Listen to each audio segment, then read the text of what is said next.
Hai, balik lagi nih di YouTube channelnya Yuriswake. Sebelum lanjut ke videonya, jangan lupa tekan tombol subscribe-nya dulu ya.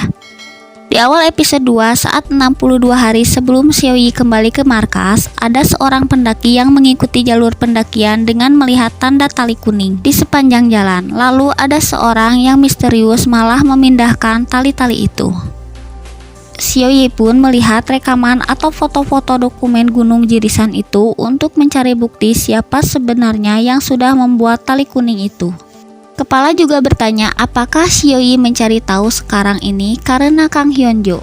Dan kepala juga masih belum mengerti kenapa dulu Xiaoyi dan Hyunjo pergi patroli padahal gunung sedang bersalju. Mendengar pertanyaan itu, Xiaoyi malah diam saja dan dia bilang kalau mereka hanya melindungi gunung.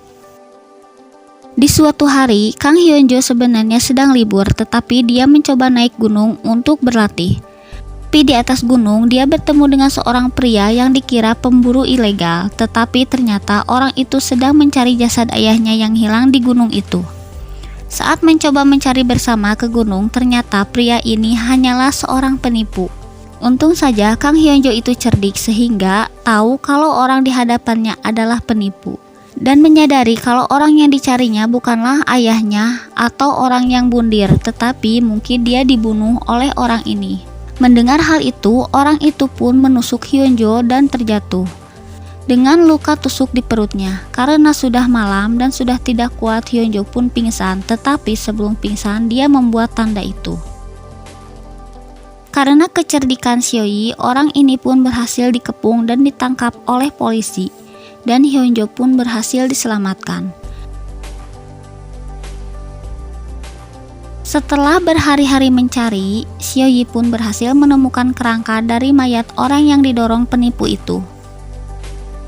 Dan saat Hyunjo terluka di gunung itu, Hyunjo melihat ada pita kuning, tetapi sepertinya pita itu bukan menuju ke atas, tetapi pita kuning itu malah seperti ingin dia tersesat.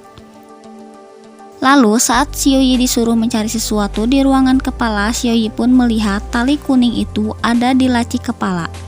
Apakah teror tali kuning itu perbuatan si kepala? Lalu di akhir episode ada sesuatu yang mengerikan. Kira-kira apaan itu guys?